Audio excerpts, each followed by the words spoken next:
Welcome back to স্বর্ণালী হেসেল। আজকে তোমাদের সাথে অনেক দিন বাদে শেয়ার করতে চলেছে একটা ডেজার্ট রেসিপি। ঠিকই ধরেছো, গাজরের হালুয়া।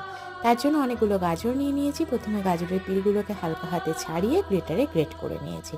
তারপর কড়াইতে দিয়ে দিয়েছি অল্প পরিমাণ ঘি, তার মধ্যে ভেজে নিয়েছি সামান্য কাজু বাদাম আর কিশমিশ।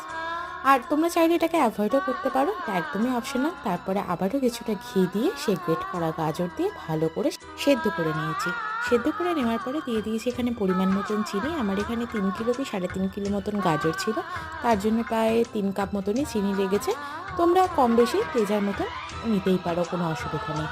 দেখো চিনিটা আস্তে আস্তে গলে যাচ্ছে এবং গাজরটাকে আরও ভালো করে সেদ্ধ করে দিয়েছে।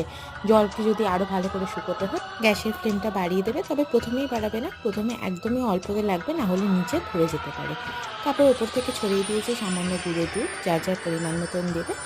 আর ঘি, এলাচ গুঁড়ো, ভেজে রাখা কাজু কিশমিশ দিয়ে সার্ভ করে নিয়েছি।